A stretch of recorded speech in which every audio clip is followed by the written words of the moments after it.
বিসমিল্লাহির রহমানির রহিম। আমাদের মরহুম মাওলানা আবু নাসির ভাইয়ের কফিনের সামনে দাঁড়িয়ে আজকে নাসির ভাইয়ের ঈদের বেলায় উপস্থিত মুসল্লিন একরাম ডেকোরাম মেনটেন করা আসলে খুবই কঠিন। উপস্থিত আছেন অনেক গুণী এবং যোগ্য রাজনীতিক, সামাজিক এবং ব্যবসায়ী ব্যক্তিত্ব। আমরা আসলে সময় সংকীর্ণতার কারণে কথা লম্বা করতে পারবো না। যে বিষয়টা নিয়ে আমরা শুধু কথা বলবো সেটা হচ্ছে, যখন তিনটার পর কোনো একটা মিনিটে আমাদের কাছে একটা সংবাদ আসে, তখন আমরা যিনি আমাদেরকে সংবাদটা দেন আমরা তার সাথে বিতর্কে জড়াইতে চাইছি, আমরা এটা বিশ্বাস করতে চাই না।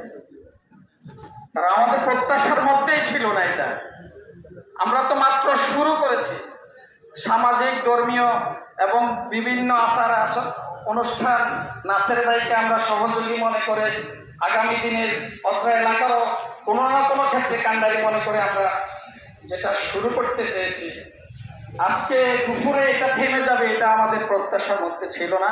আমরা এখনো এটা বিশ্বাস করতে পারতেছি না।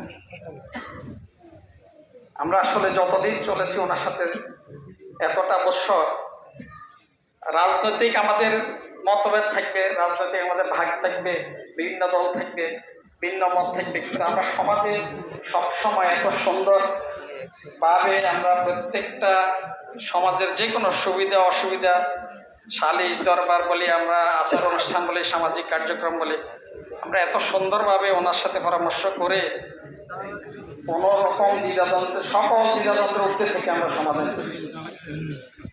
আমরা শুধু এটাই বলতে চাচ্ছি যে কালকের থেকে বা আজকে 3টার পর থেকে নাসির ভাইয়ের সাথে আমাদের কথা হচ্ছে না এবং কালকে সকাল থেকে কথা হবে না, আমরা এটা বিশ্বাস করতে চাচ্ছিলাম না। যাই হোক, আমরা দীর্ঘ কথা বলা বিরক্তির কারণ হবে, সেজন্য আমরা যেটুকু সংক্ষেপে শেষ করতে চাই। আজকের উপস্থিতি আমরা ইতিমধ্যে বক্তব্য অনেক পেয়েছি, আজকের উপস্থিতি কি প্রমাণ করে সেদিকে আমি আর না গিয়ে আমার সমাজের পক্ষ থেকে, করমুল্লাপুরের পক্ষ থেকে, এই সমাজের পক্ষ থেকে, নাসির ভাইয়ের জন্মস্থান, আমরা যে সমাজে অবস্থান করি, বসবাস করি, সেই সমাজের পক্ষ থেকে সবার কাছে আমাদের আবেদন, যেনারা আজকে উপস্থিত আছেন, নাসির ভাইয়ের কোনো ভুল ত্রুটি যদি এই সমাজের থেকে হয়ে থাকে, নাসির ভাইয়ের মাধ্যমে হয়ে থাকে, সেটা মাফ করে দিতে হবে।